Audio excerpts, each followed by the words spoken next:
Welcome to the Imperfect Dads podcast. I'm Justin. And I'm Devin. We believe dads care deeply about their family and kids, but they don't always have a space to discuss what their life looks like. Our podcast is a space for dads to discuss the ups and downs of fatherhood. And how they feel like they're holding it all together. Or how they're not.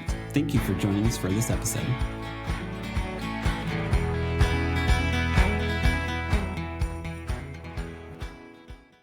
On this episode, we have on Justin's friends, Tyler and Anthony. We talked about how Tyler and Justin met, the experience of getting a vasectomy, Anthony having 5 kids. Tyler tells a story of the birth of his kids and his experiences with depression and addictions, the struggle and need to keep male friendships, and the exhaustion of going from 1 kid to 2 kids. And also just like one more thing. Dad, just start the episode. Oh, my bad. So Tyler, do you wanna go over the? Well, hold on. Origin? Hold on. Since we have 4 people on the podcast, Anthony and Tyler should introduce themselves. That way, we actually have a voice to the name. You know? Yeah. So, hey, Anthony and Tyler, can you introduce yourselves so we have a voice that goes with your name and all that good stuff? Hi, this is Tyler. This is what I sound like. I'm Anthony Torres. This is what I sound like. Yeah. I live in Nashville too. Yeah. New trend. New trend. And we're All friends. right. Let's hear some embarrassing stories or some stories from Tyler. Justin and Tyler, how did you guys meet? Tell us your story. Don't worry, Justin. I got this. Okay. Thanks, Devin. By the way. Yeah. I saw Justin across a room one time, and I was like, "That is the man for me." I just went up, and I was just like, "Who is this guy?" Kind of like right now, my tongue kind of got swollen, and I got butterflies in my stomach, and I was like, "Oh." You're so full of it. No. So anyways, there was a restaurant in Nashville called Bread and Company. Justin is my first friend that I made in Nashville. Same. You were my Yeah. first friend. And so I think when I first met Justin, he was working at the store in Belmead.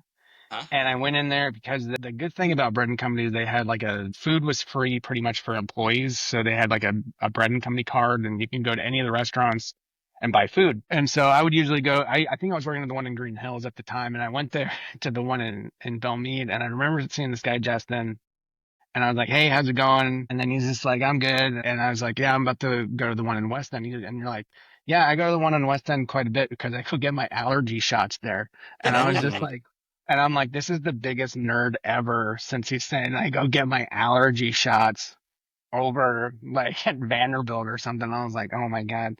And then we wound up working together as managers at the West End location, serving all the dandy kids. And it was just like, pretty easy restaurant job with a bunch of, sorority girls going, "Can I get strawberry? Do you have feta? Do you have balsamic with feta and strawberries?" And then drunk frat boys just saying, Yes. "I'll have all the meats. I don't care." And my dad owns a dealership. I don't care, bro. Working at a restaurant that took the Vandy meal card. Oh, Vandy it meal did? card. I didn't know Oh, it took yeah. a Vandy meal card. Oh Wow. yeah. So it was all it was serving dandy kids. Yes. Yeah, That's of all course. it was. Especially on the weekends at night. Yeah. And all of them being drunk. It was always something going on. It was a circus at that restaurant. That Wendy's next to Vandy also. I feel like if you worked at the Wendy's next to Vanderbilt over there, I bet you have some stories that you could write a book with.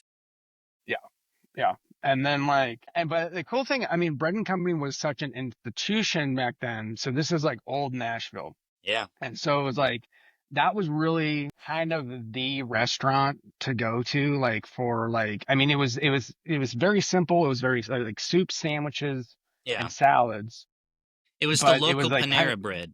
but it was upscale and fresh ingredients and really, really good. I still miss their cranberry pecan bread, their almond Ooh. tarragon chicken salad, their creamy, their creamy turkey with sage soup. Yes. Remember that? Ooh, Yeah. okay. It was Thanksgiving in a And their bowl. Corn Sounds like it. chowder. Their food was phenomenal, and Yeah. it was so good, but it was just the job, itself kind of sucked. It was there was really no room for advancement. The pay was not good. There was no benefits. Well, like, get this. Me and Tyler start within a week or two, I guess, or were you there a little bit longer? I don't remember. Yeah, And we were just the lonely assistant managers, and there was a guy that I can't remember what his name was. That was the general manager. He up and quit like within a month of me and Tyler working, and we never had a general manager. We had the VP of operations that would come by every so often, Blaine, but I felt like The BP. we had zero accountability. yeah, there was like no accountability at all. It was kind of like you did what you wanted. Yeah, it Yeah. was like, yeah, but It was As if they were like, well, it's profitable. It's fine. yeah, but then they like the guy. So this was like around like 2009, 2010, and it was like the economy, like so the economy crashed in 2008, and then like really like that's when like things went to crap with the stock market. But then like Nashville didn't really feel the effects of that till like about a year later, so like 2009. The guy who owned it had all these I don't know, business partners or whatever that were investors into his restaurant that after the financial collapse happened, pulled out. They're like, hey, we're not going to put any more money into this. Sorry. And he had plans to expand it to be like to be like a Panera. So they expand into like Kentucky, Alabama, Atlanta, everything from there, from these 4 locations. But then all his investors pulled out, and he's just like, all right, I'm not going to do this anymore, F this. And so he kept it going for as long as he could. Pretty much he was trying to find somebody to buy it or sell it or whatever. So he's like, why should I pay people well? I'm not going to fix anything. I remember it was like so hot in that restaurant. Like it was like, it would get like, I mean, he would not fix the air conditioner. well, So it'd be like, I know oh my God. why. I know why. It wasn't that. It was because the air conditioner was so small. That place was not meant to have a full-blown bakery in the back that has ovens constantly going at 2 or 3 or 400 degrees. And these ovens were like, they were huge. Industrial baking ovens. So it's like you could walk into it and like standing up. I mean, they were taller than us. Like I want to say they were 15 feet high and about 20. Yeah, you'd be sweating in there. Like just complete balls off. We had like floor fans that like I would literally go by and then have them shoot up my pant legs because I was just dripping with sweat. I really wish you would have invested in breakaway pants, like where you can pull them off the sides. That way, whenever it got too hot back there, you just rip off your pants and be like, you know what was coming. Yeah. But anyway, but yeah, so that is where Justin and I met, was at Bread and Company. And then we just became friends after that. It was it's been fun. And, you meet people at work at some jobs sometimes, and then it's like, all right, cool, whatever, Yeah. And so see you next time. So does that mean you knew Justin like from his previous life, like previous marriage and all of that too? Yes. Cool. So I met, and then cool. Nice. How many Tyler? How many kids do you have? So I have 2 little girls of 3 and 7. Nice. Yeah. Let's get Anthony involved. Anthony, what about you? Yeah, how many kids do you got? So we have 5. Our oldest is 11. Yep. So we got oldest is 11 girl, and then we had twin boys like 19 months later, and they just turned 9, and then we have a boy that's just turned 6 and a girl that's 4. So you had twins and said, let's see what happens again. And then you had another kid. And then you said, I know statistically we can have twins again. Let's just see what happens. I think that would have been maybe Molly's preference. I think it would just be to see how many times we could get twins in a row. Maybe. If you want a family, it is the most efficient way to build a family. It is. So, yeah. Are you guys completely Why not done? That too? That's right. Did you say, are we completely done? Yeah. I mean, we had been saying for so long that we were sure we were. I know it's getting harder to accept being done. I think especially for Molly, seeing our littlest get to 4 to where she's like fully using complete sentences and complete thoughts and just very much not wanting to be the baby anymore. So then it's like, oh, we're saying goodbye to all that. So, Yeah. but yeah, every now and then we get together with empty nesters that like just became empty nesters. And there's like this, okay, I like this. This seems like it could be fun if we just kind of step into this. So I don't know. We're open to whatever the Lord would give us. And nothing drastic done yet. I'll say that. That means the door's still open. And Door's Anthony, still open. How old are you? So I'm 34. 34. Okay. Yeah. So 34 with 5 kids. I remember you telling me that at the Super Bowl party, and I was like, oh, I've got to have you on. Not many people can survive and having 5 kids, like mentally. Man. That's because he's young. That's why. Yeah. And I will say, I mean, I like to think of how cool I'm going to look at their graduation. Yeah. Yeah. Yeah.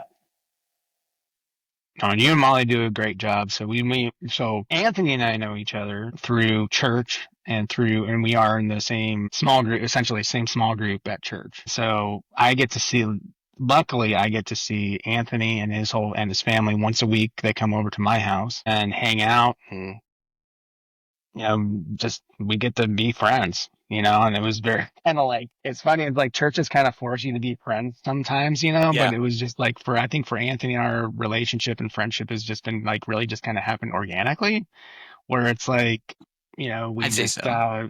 whereas it's like, I think we would have been friends anyway, whether or not, I don't know, we were in the same small group or not. But my first time I met Anthony was that was about, Vera wasn't born yet. So I want to say it was like 3 or 4 years ago. And it was at a church potluck and you had just joined the church, like you and Molly. And I don't know if you remember this. And I just went to the potluck with me and Lydia because this was the time when Michelle was bedridden. She was like my wife was sick for over a year. And so I just took Lydia with me. And then Lydia ran off with a friend or something like that. And Lydia was like, 3 or 4 at the time. But then like a lot of families were helping us out at the church. And I just randomly sat down at a table. And I remember you were sitting there, Anthony, and you were holding, I think you were with Ramona. And you were telling me, hey, yeah, Ramona and you just went to California. And it was like the first trip where you two just went. And then you guys had just gotten back, and then you were like, I just remember, and then we were just having this conversation, and I was like, okay, yeah, how many kids you have? And you're like, oh, I have 4 right now. And then you're like, how many kids do you have? And I was like, oh, we just have Lydia right now. And then you're like, that's it. And I was just like, you asshole. Oh, you only have one. Oh, you only got 1 kid. Oh man, I was like, that's good. Sorry, I only have 1 child. And then, but yeah, that's what I mostly remember. I remember this, you. or me saying that. I will say, doing this podcast for like 3.5 years now, I have eliminated the phrase in my, like, whenever I ask people, I don't say, do you have just one? I'm like, oh, do you have one? Because the word just does imply like some form of guilt, I'm not gonna some do that to form of someone. like of lacking. I'm like, oh, so you have just the one? Yeah. I don't know how to say it without a condescending inflection. So like, you have one you know kid, what yes? I'm going through right now?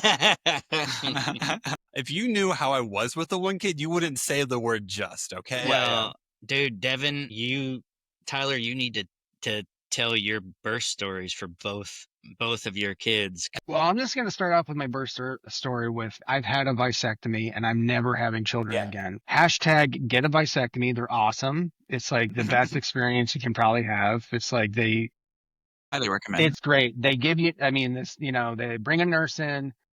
She does everything. She shaves you, does everything like that. And then they give you laughing gas, which is awesome. And laughing gas is great.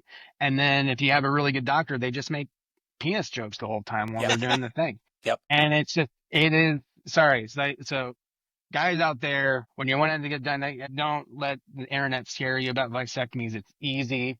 Take the laughing gas and get a good doctor who's hilarious. But yeah. So, I mean, there should be no fear around a vasectomy at all. it's just, yeah, it's easy. And I was like, that was it. You hear that, Anthony? There you go. And also too with pain, I it's want just some like, entertainment. Yes. I think pain is really relative to me. I mean, I've been in chronic pain most of my life, and Yeah. I am covered in tattoos. So it's like, did it hurt? I'm like, relative to what? Yeah. Like, I don't really know. So, but anyways, I will say it is pain and discomfort in an area of your body where you're not familiar with pain, like feeling pain and discomfort. That's the only caveat I like to that. It's like, oh, that's sore. I didn't expect that to be sore. Okay. I'm going to walk a little slower now and we'll be okay. leading up to a vasectomy, I think when you get married and like you want kids, Michelle and Michelle really wanted to have children. And I was just like, I'm indifferent. I really am. I'm indifferent. Like I wasn't like, oh, I, I didn't get married. I struggled with the idea of wanting to get married for a long time. So Michelle and we dated for 4 years before we got married. I had to go through a lot of like God stuff before, uh, really believing in the institution of marriage, all of that. And then once my faith built up in God and Jesus, and I've set a firm foundation for that, that's when I realized I'm like, okay, I can get married. And then once I got married, I realized it's like this woman's um, ideas and ideals are part of mine now. And I want to do, and I hate saying that. It's like a lot of there's that stupid Bryan Adams song, is like, everything I do it for you. But really, in my life, how I've like really like kind of focused that has really been, how can I make my wife comfortable? How can I make my wife happy? What sacrifices can I make to make her life easier? And it's just like, since I got married, that's kind of how I viewed my life, career choices, where we live, all of that. So, when we had children, so I think kind of like in the beginning when Michelle and I, when she wanted, when I had children, is like, we wanted to have like 4 kids. We wanted to have, because it's just like, four is an even number. It's just like, you can have 2 boys, 2 girls, they can all get along and we'll have a happy family. And then it was just like, and then when she got pregnant with Lydia, towards the end, Michelle got preeclampsia, like terribly, almost died, and had to have an emergency C-section with her. That's terrifying. Yeah. And that's what she looked like when she gave birth, and was not, and was pumped full of drugs, and didn't really remember Lydia being born really, and was like, kind of everything kind of, so then it's like, oh, here's a baby. And then they hand you a baby and you're like, oh my gosh, like being a new dad, it's like first baby I've ever held, like my daughter was the first baby I've ever held. And so, I'm here taking care of this human, and then now I'm taking care of my wife who really needs help too. So that was really traumatic for Michelle. And then as we progress, and then, you get, going from there, and then we wanted to have another child, and it was primarily the reason we wanted to have another child is because we both have siblings and we both love having siblings. And that was our main thought with it, was just like, I have 2 sisters who I love, I care about, and they're great, and I just have very fond memories of both of them growing up. And I was just like, I want to have my daughter Lydia have those same memories when she grows up too. So that was the reason for having a second child. We lost a baby. Okay. We had a miscarriage, short during that time, which was very hard. It's very hard for, especially your wife, to go through. But then kind of immediately after that, we tried again and got pregnant pretty much right away after we tried again. So with this next pregnancy, Michelle got sick right away. It kind of started with morning sickness, but then it turned into what they call HG. Let me get the official term. It is something you never want anybody to have to go through. Sorry. Hypermesis gravidarum. They call it HG for short. Okay. So pretty much it is severe nausea, and it's like, it's actually what Emily Bronte died of in like the 1800s. This is what women died of because they didn't, in like the olden days, because they didn't have IVs or whatever. And so pretty much it was just like with Michelle, you can't keep fluids down for about a month or so. And so we had to take her. So she was in the hospital, in and out of the hospital for pretty much the first trimester or so. And then also too, she was having heart problems as well, where it was just like her heart rate would get really, really low. No. And so they would give her these So they gave her this medicine that would give her severe migraines. So Dude. imagine pretty much having like the stomach flu for 9 months along with a migraine for 9 months. Yeah. And so that was what Michelle kind of went through. And so she was pretty much bedridden the entire time for this pregnancy. And kind of during that, and then also so we had to get a nanny essentially to help out with Lydia. And it's kind of that waiting period while she was like pregnant, it's just like, you can't really do anything until the baby's born. And then it's like, and then you go to the doctor, you talk to doctors, they're like, well, she's doing fine. Baby's healthy, just mommy's not. And so it's just like, kind of going through that whole period. I think it was really, really traumatic for both of us, honestly, for Michelle and I.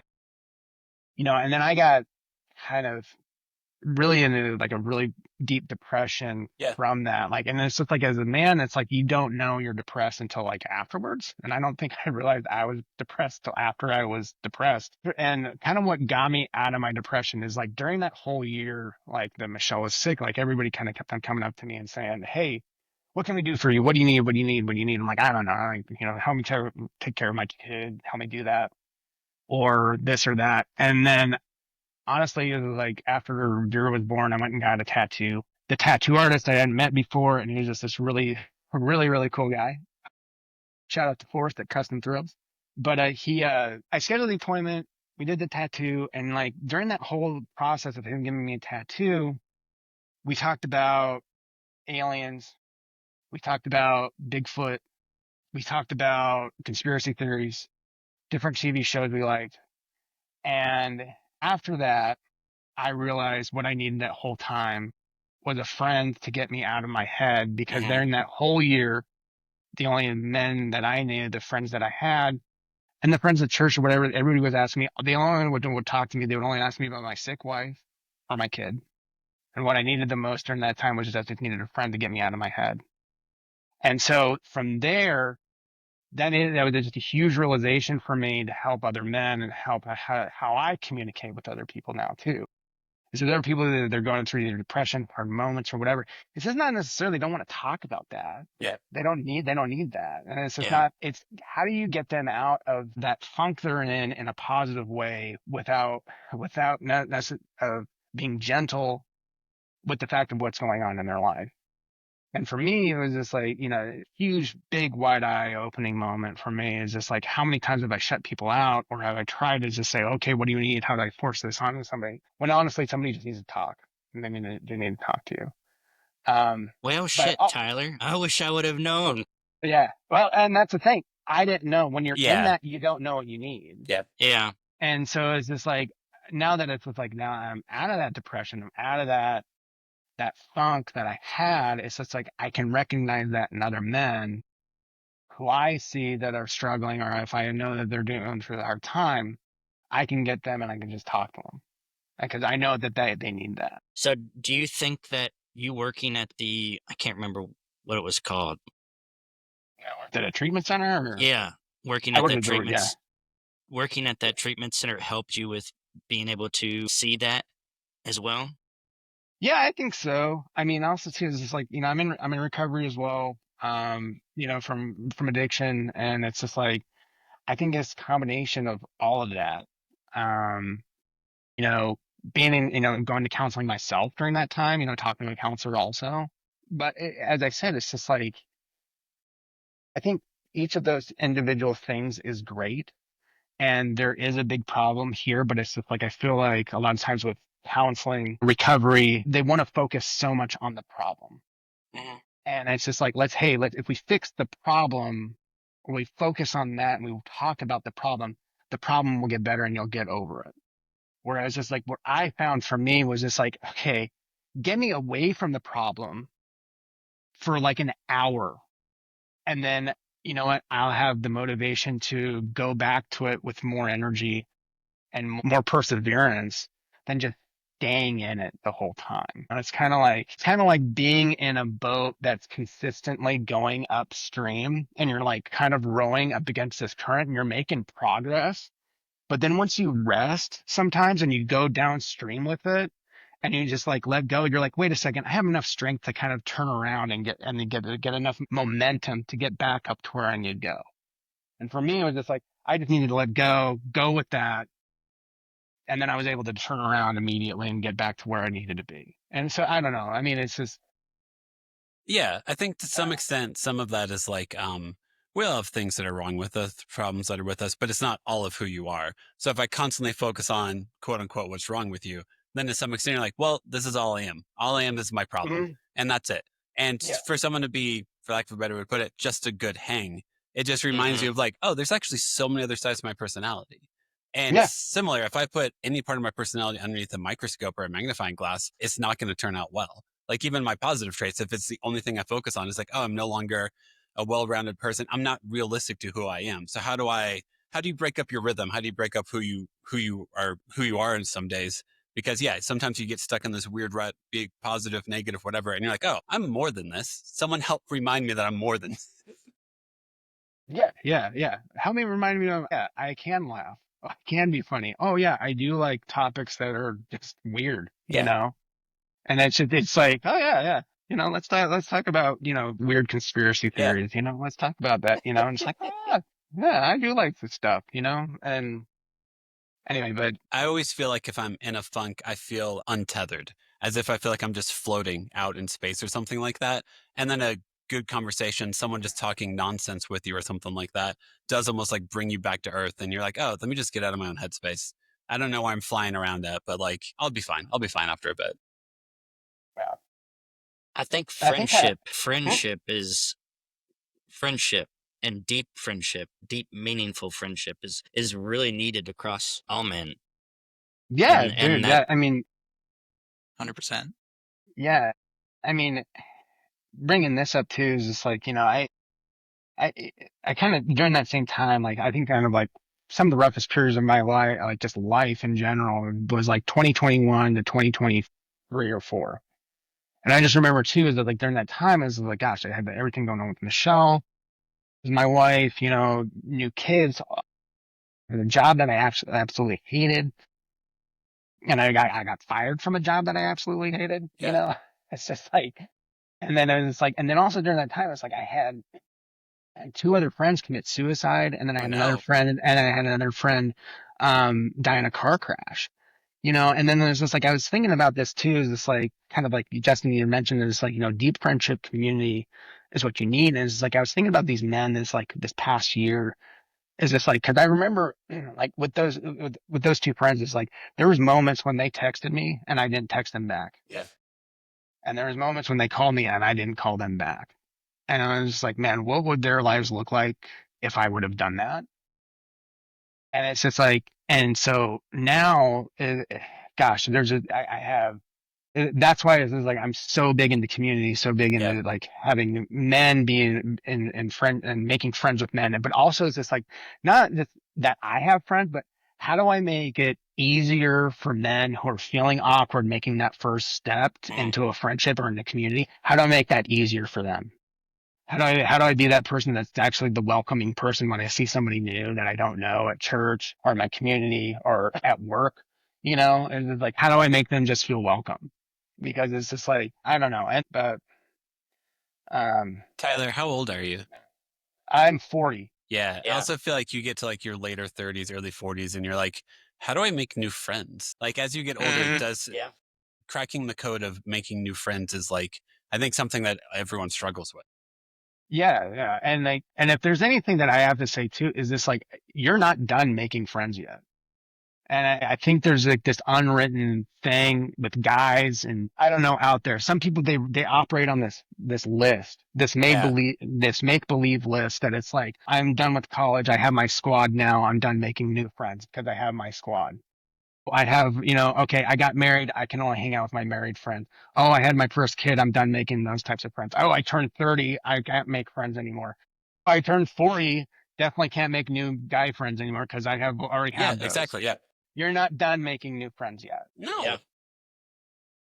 And it's just like, and it's like, what is a friend? And it's just like, I found this too, is it's like, Anthony and I, we've talked about church. We both are believers in Jesus. And it's just like, And I always think of this as like in the book of James, is like James chapter 5 is just like, it's, I think, and this is what a friend is to me. This is like, oh man, it's like, this is what community is. It's like, is anyone among you suffering? Let him pray. Is anyone cheerful?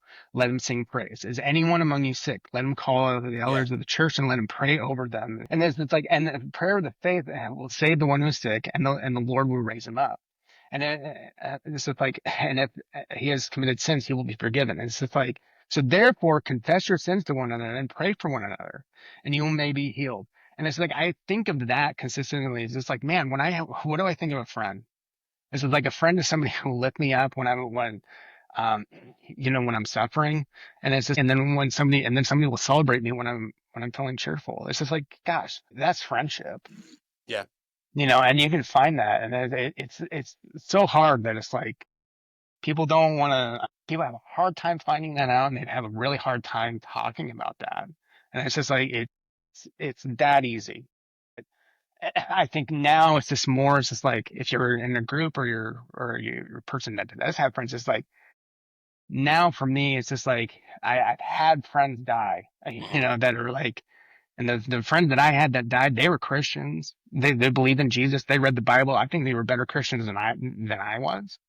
And they still committed the ultimate sin. But at the same time, it's just like, how can I let them in? What can I do to change that? And it's just like, and I've told this to Anthony too before. It's just like, I'll tell this to Justin. It's like, now every time somebody texts me, I immediately text them back. Yeah. When somebody calls me, I immediately call them. I always try and pick up my phone. It was so annoying last night because it was just like, we got all those phone calls that the storm were coming through Nashville. But I still picked up my phone because it didn't know the number, but because I don't know who it might have been. Because I give out my number a lot to a lot of different people. But even now, it's just like, if I can't talk or if I do get a text message from somebody and I know that I can't reply right then, I still reply that says, hey, I'm going to reply to this here in a minute. Yeah. Give me a minute. And it was just like, and I did that to Anthony last night. You might not have noticed this, Anthony. Like, I was in a mood last night in our small group, and you came up to me and you're like, hey, I want to talk to you about this Men of Valor thing. And I was like, just give me a minute. We'll talk about that in a minute. I don't want to invalidate you. I don't want, but I was just like, I just didn't feel like talking. I just didn't feel like talking right then.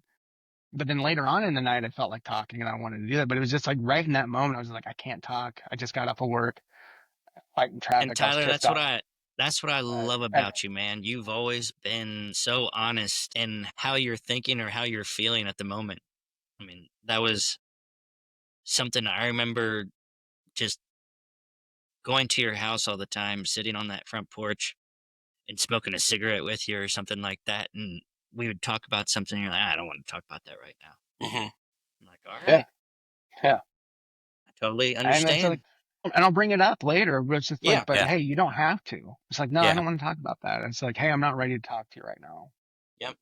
And it's just like, but that's what I loved about you, brother. I also think that's because I think you can use that phrase in marriage as well, and it can be helpful. Where it's like, hey, I know we need to have this discussion. Mentally, I am 5 million other places. So I want to have this discussion. I don't want to communicate to you that I don't care about this subject.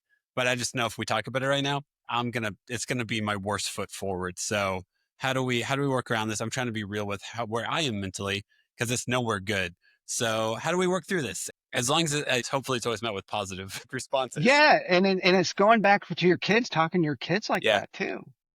It's like, hey, I was like, hey, and letting your kids know that you're human.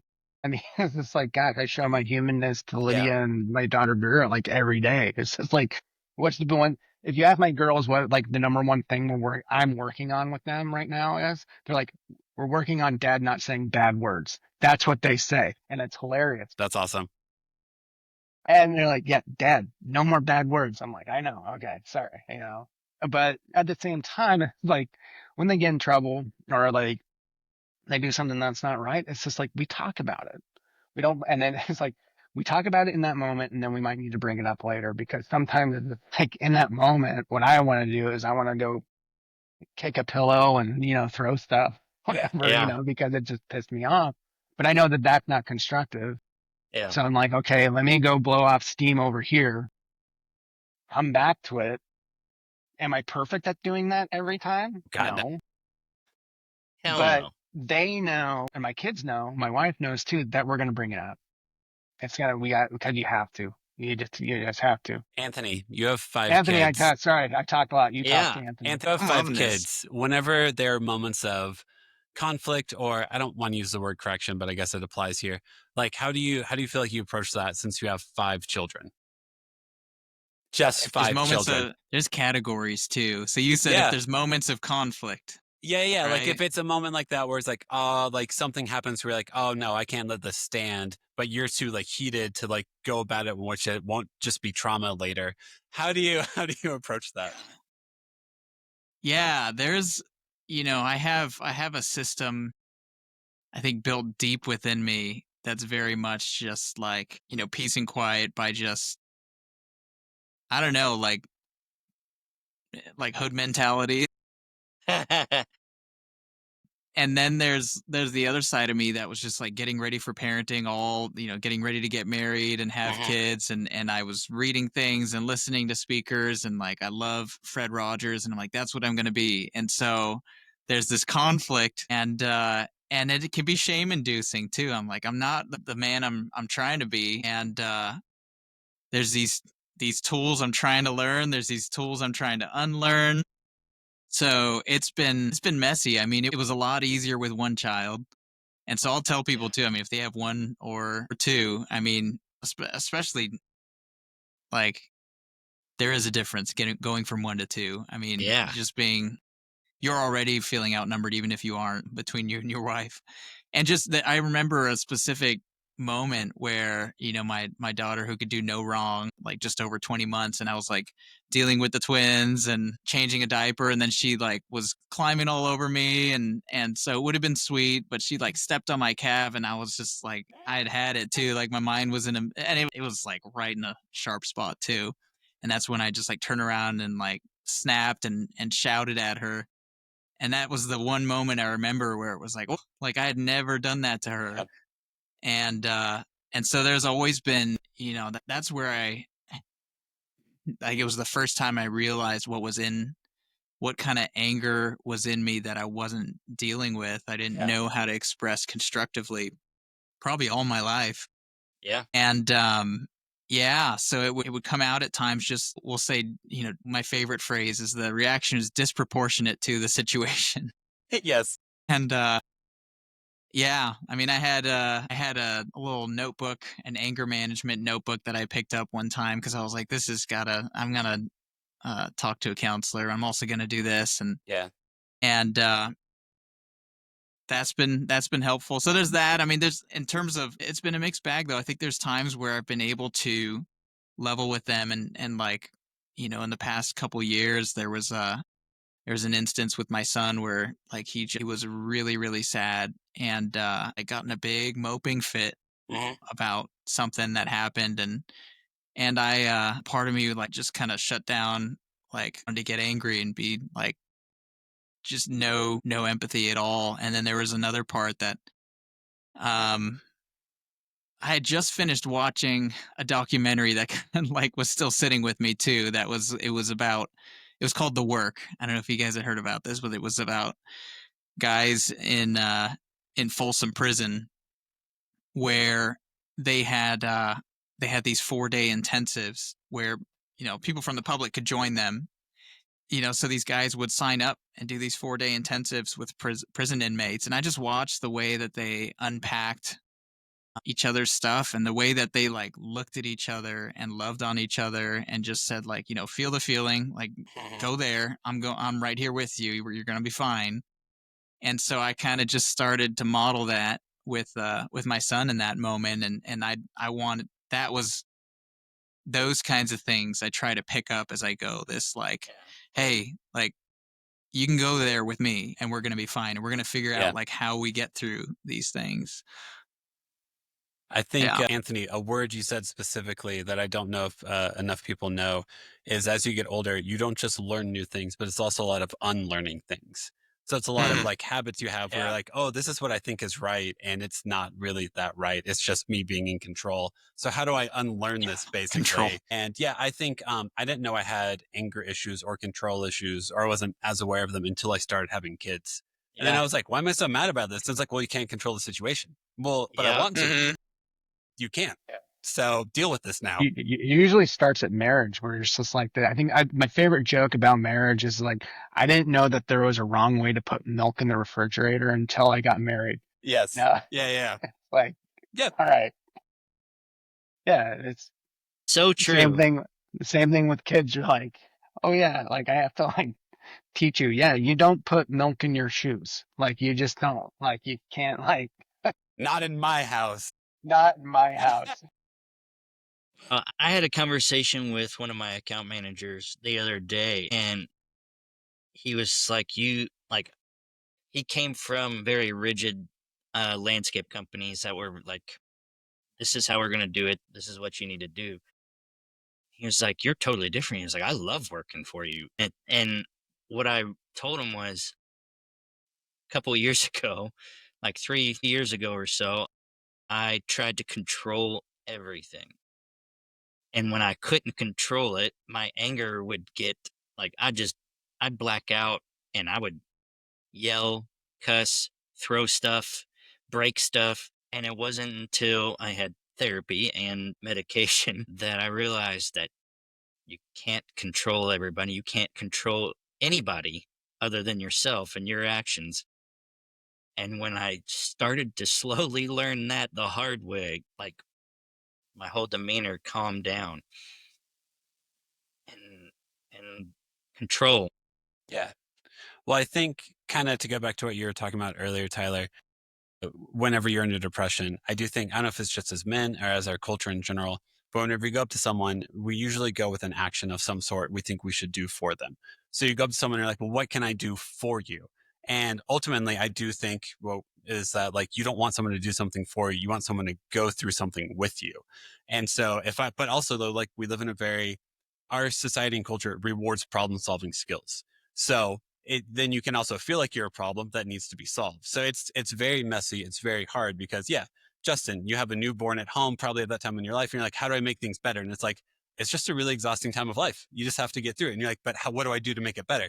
Well, I know what you can't do. You can't drink, you can't throw. So like, you can not do this stuff, but like, there's so many things you think you should be able to control to get the results that lead to happiness and connection. And that's just it's not how life works sometimes. Yeah. It'll drive you insane. Mm-hmm. It will. Yeah. The only ways through it. And so, I mean, like the first 6 months of a child's life are exhausting, Justin, now that you are not intuitively aware of this right now. And like, it doesn't like, how do you, whenever you feel stretched thin and at your wit's end, how do you still remember to be mentally present? Because it's still beautiful that you're alive at all and you're able to be here at all. Mm-hmm. Yeah. Well, Anthony, one thing that you had mentioned before about how hard it is from going from one child to having two. I thought 0 to 1 was tough, and then I was like, oh, I got the hang of this. The next one will be easy. I was totally wrong. And I feel like it was a lot harder. It may not have been for you, Devin. I don't know you, Tyler, but for me, like 1 to 2 is holy hell. It's exhausting because you don't get that time where you where one parent has that kid. Yeah. Well, then you have to have the other kid. Correct. You know, I hate keep on bringing this up too, but it's just like, it's just like with Michelle, like Michelle is still sick. Yeah. And so it's just like I have, so it's like I'm taking care of her, I'm taking care of the kids. Where am I in that mix? And it's just like I had, and I think that's kind of what it's not. That's what kind of drove me into kind of that depression. It was just like, and I remember also it was like I went on a retreat. I went to like on a men's retreat, kind of shortly after that. And I remember my goal at the retreat was just like I just want to cry. That was my goal at the retreat, was to ugly cry. And it was just like, and then I did that. Like it was like that scene in Fight Club when he finally cries on Meatloaf's chest. Yeah. And then it's like, oh, I get it now. And it's like, he's like, that's why these guys come here. It's like this huge relief. And, and then it's just like, oh yeah, that's it. That's why. And, I bring that up too, but it's just like, sometimes it's like, I think kind of you too, you mentioned this too, Anthony, is just like, sometimes you just got to laugh at the chaos that is your life for that moment. And it's just like, and I just like, I'm sure you've had this moment, Justin, or you've experienced this one time too, but it's like, there's a moment when you have when that second kid, and then the first kid starts crying, and then the other kid starts crying. Yeah. And then mom isn't there, and you're like, oh no, what do I do? And it's like this almost this panic thing. It's just like, okay, who do I comfort more? Who do I comfort? Who's going to comfort me? It's like, and how are you calming down? And it's just like, oh yeah, yeah. But then you get through it, and you're like, all right, we did that. That happened. Yeah.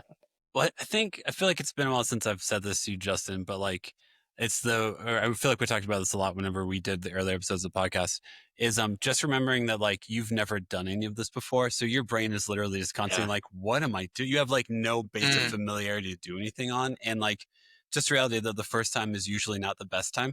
But then the second time is a little bit better, third time is a little bit better. But like, yeah, whenever you have the moment like Tyler's explained, the first time you go through, you're like, oh, I could have done that a lot better. Then it happens again next week. You're a little bit better. Then it happens the next week. You're a little bit better. It happens the next week. You revert. And then you regress. And then the next week you get a little bit better. It's just how I'm practicing. Yes. Just basically like how babies are. Yeah. But there is the expectation of like, these are my children. I love them dearly. I'm trying to give all of myself to them. And I feel like I'm being a jerk at the same time because I'm so tired and overwhelmed. Yeah. Amen, brother. And it's just like, and also too, is like, I just want to bring up too, is just like, there is no, and then this is just a marriage thing too, is just like, there is no 50-50 in marriage. Like, there's no like, you're giving yourself 100% sometimes, and then your wife, then you'll get sick, and then your wife is giving 100%. Yeah. Or 120%. And so, and then and it's just like, trying to talk to guys too is just like, well, it's my turn to watch the kids. I'm like, no, it's never your turn to watch the kids. Nope. You're always watching your kids. Yeah. Get that out of your head. It's just like, and the same thing is just like, however, I will say too, that it is important to have breaks from your kids as a couple, have date night. And if you can't make that happen, to save your money and do something, make friends with a neighbor, even if it's just an hour away from your children, to go to McDonald's down the street where it's just you and your wife, and you guys just look at each other and you're just like, you just say, holy shit. Yeah. What happened? And you guys just take a breath and you breathe and you laugh and you're like, all right, we can do this. We go back into it. And then you guys do I always picture in my head with me and Michelle, it's like, we're like, WWF wrestlers, and we're tag teaming it, and then it's like, all right, tag in, and then we just go back into it together with a renewed heart. And it's just like, and that's kind of how you tackle it. It's just like you tackle, and it's easier too. And it's just like, quickly forgive your spouse. Yeah. And quickly apologize too.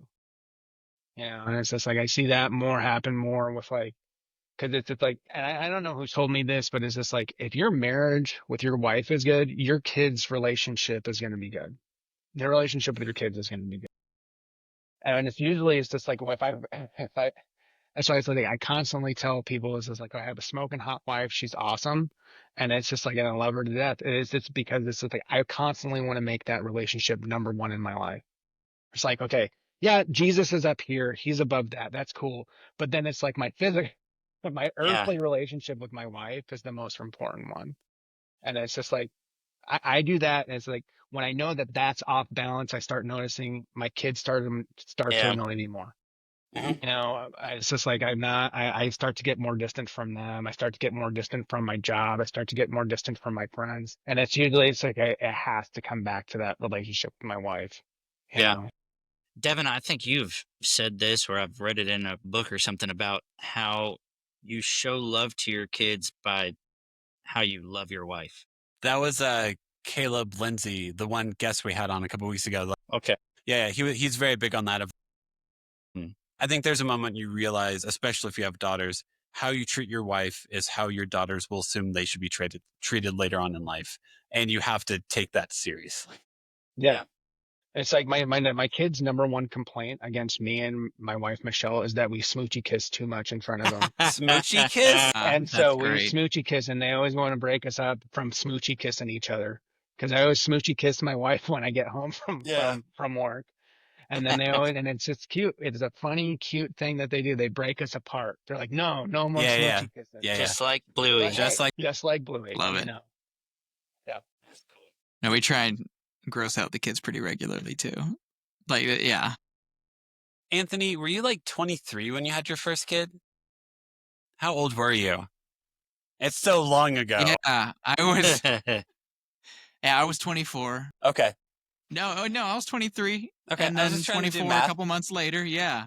Molly was 23 for a couple weeks when the boys were born. And so we always joke like, oh, she had 3 under 3 or 3 under 2 at 23. For a time there. I was just Man. getting out of rehab when I was like 23 years old. So Yeah. it's Really? like Well, that's how we felt. So we were together on that. Oh yeah. What were people doing? Yeah.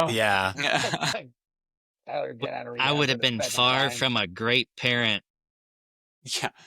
I mean, I think everyone, regardless of the storyline, has some moment some moment of where you have to look in the mirror and be like, I can't be this person anymore. I need to be. Yeah. Yeah. Be it having 3 kids in like the span of 2 years, or alcoholism or depression or whatever it is. Yeah. I think everyone has some moment which you look in the mirror and you're like, I don't know who the person is staring back at me, but I need to make some changes. And hopefully you can build the momentum to keep that going. Or it's just like, wow, I went through that. Wow, Yeah. I'm still here. Yeah. To some extent. And I'm okay.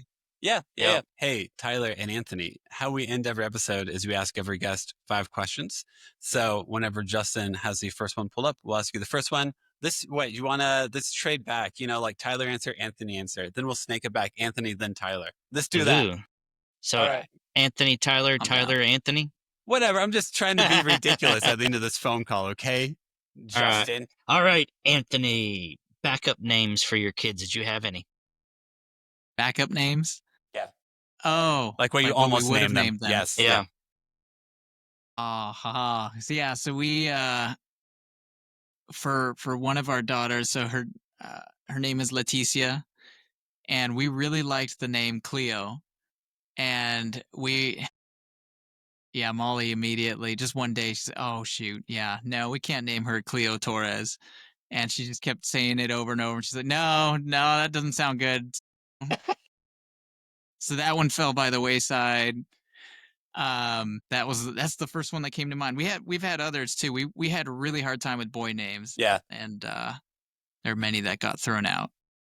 And sometimes it was because we knew someone with that name. We're like, Usually. no, Yep. that's that we weren't fond of or something. Yes. Tyler, what about you? Michelle is like, she's like, yeah, your names that I kept on coming out were ridiculous. And I just thought it'd been funny if you named like a little baby Barbara.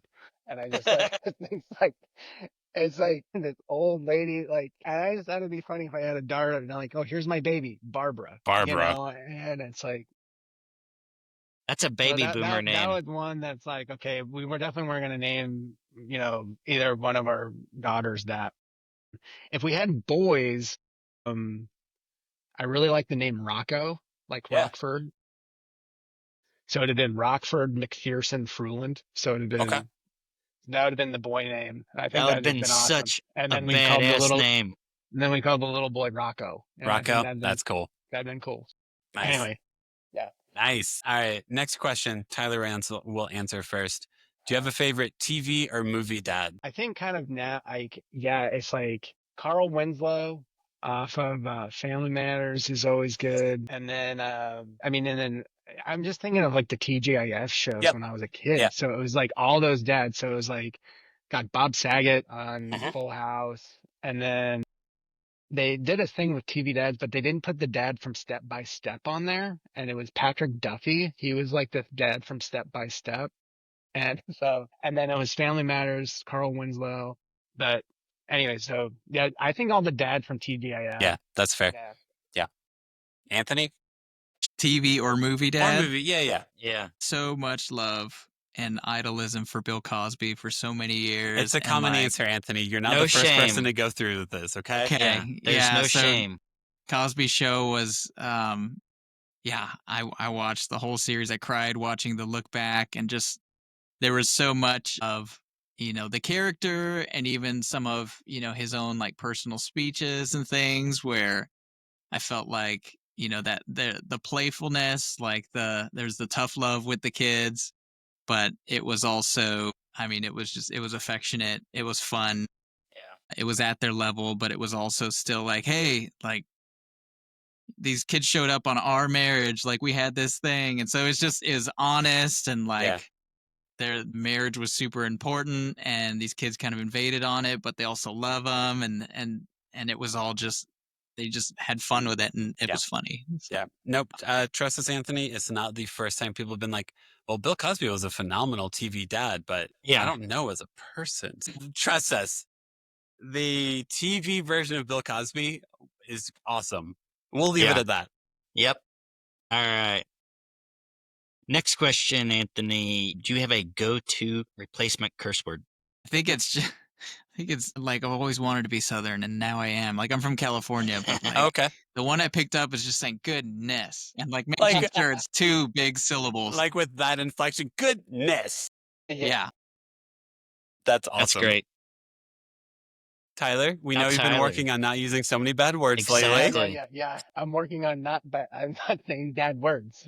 The quick story, I think, is like in our old house, we had like every animal like in our backyard. And this was like downtown Nashville too, but it was like we had possums quite a bit.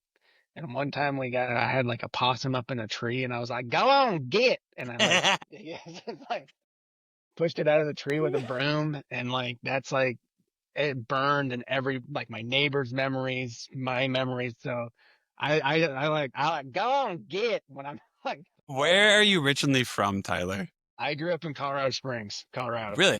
Go on, get is pretty solid. And you can use, also it's great because like if someone pisses you off, like, go on, get out of here. Get. I said good day. That's awesome. Next question, Tyler. Favorite kids' toy or activity? So something you really like to do with your kids. Yeah. This is kind of newer thing that we like to do now is we like to go to Beeman Park and throw rocks in the river. Yeah. And it's like, my girls like they just, I don't know, it's kind of like they really like that. And then also too, we like to go to the pool. Like we got membership to the Y this last year. And it's just kind of, that's their happy place, is just swimming. Yeah. That's awesome. Yeah. That's cool. Anthony? Yeah. Something that's been kind of new is I have a sampler keyboard here that has like some cool Korg chaos effects on it. And I grew up doing really just stupid things with media. Like when we first got a computer with technology to, like Photoshop celebrities' faces or like mess with audio and video files. So I'll just do funny things with the kids on this and be like, this is just like me and my brothers used to do. Like that's fun. We were watching a cartoon through it and we could change the pitch of their voice in real time while we were watching the show. And so I was letting my kids do it and I'm just cracking up at them and we're taking turns with it. Sounds like fun. Do you have one of those like sampler pads where you can put like where you hit it almost like it's a drum machine, but it has like it says phrases when you do it? Yep. Yeah. Have you messed with that yet? Where you can do like you should figure out your kids' like favorite shows and when they press it, it'll be like bit, like you should mess with that a bit. We should. And we've done it a little bit too. Like we took scenes from like Goofy Movie or different songs or nice. And we'd play that. All right, Justin, ask the last question so you can help out with bedtime. Next question. Best parenting advice you have received? I think kind of the best parenting advice I've received is not giving parenting advice. Honestly, that's like one of my favorite ones is like, I think the worst advice you can give to a new parent is giving them parent advice. And it's just kind of any advice. It's kind of like when you get like, I always just remember it's like when anybody gets married, everybody feels like they want to give you a marriage advice, It's like, all right, whatever. You've had 5 failed marriages. I don't know what you know. Yeah. I don't know. I think what we talked about, earlier is just the best parenting advice I was ever given. It was just, is loving your wife. Yeah. That's just like, show, man, yeah, it's just like, if you're having issues with your kids, love your wife more. Yeah. Because she's probably taking on that burden more than she's letting on. Or if you feel like, hey, your kids are out of control or something like that, your wife's probably taking that on. It's like, that's why I say it's like best parenting advice I've ever gotten is love your wife. Yeah. That's what I'll normally tell men that whenever they have a baby or like in the first 6 months, is like the most supportive thing you can do for your family is figure out to support your wife, because she's probably the one waking up more than you are. She's the one doing more than you are. So what can you do to make her feel like she's seen and known? Because that baby hates you most of the time whenever they're that little. So just help your wife out as much as you can. Yeah. Amen. You still got to answer Anthony, or we can give you a backup question so you feel more special. Anthony is probably more, he's like, let me think about it and I'll email it to you tomorrow kind of person. And I think that would be great if you guys paused it and then you emailed it and then you read the email. He just sent us an iPhone voice message. Yeah, an iPhone, but he's like, I finally remembered. Suddenly the audio sounds like this. We can do a different question. You want us to do another question? I feel like it's just, there's so many. All right. This one's easy. Okay. Least favorite kid show. One that's like favorite kid show that your kids probably watch a million times, and you're like, please, that's God, no. You're like Michael Scott. One that I've. Please no. Goodness, they didn't. I was gonna say like Caillou's a given, and they also don't watch it. I think it's culture has nicely weeded it out. It has though. So it's not popular anymore. No, every dad is like, turn this shit off right now. Yeah, exactly. God, yeah, don't you just want to punch Blippi in the face? He just worries me. He just worries me. Okay. I'm like, I don't know who you are, Blippi, but please stay in the other room. I mean, I think kind of what he's doing is kind of neat, but it's just like, dude, like, I just want to punch you. Like, it's the guy that wears the weird hat and the suspenders, right? Yeah, I would say that one's pretty hard to, and it's so funny because he apparently in his story he was watching kids material and going like, oh, I could do that and better. But I look at him and I'm like, I feel like people are inspired looking at his stuff and saying the same thing. Yeah. Because I mean he's turning up the the high octane to 100 and really turning it to 11 intelligence in my point of view. Yes. And I don't like that. Bring on the Blippi hate. Bring on that Blippi hate. You can just have a whole podcast dedicated to that. Like, I don't like BlippiHate.com. It might exist. Go register it right now, Tyler. Yeah. You can make a lot of money off of that.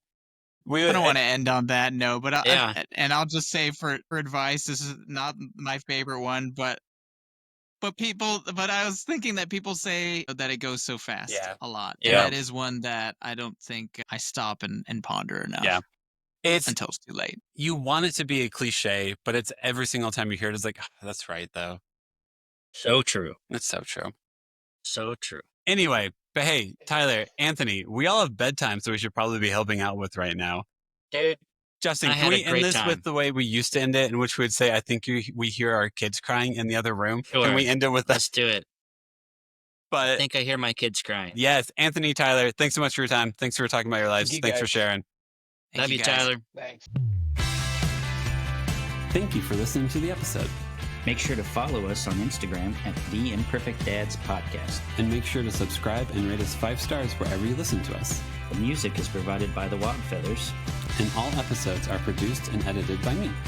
Make sure to tune in Mondays for new episodes.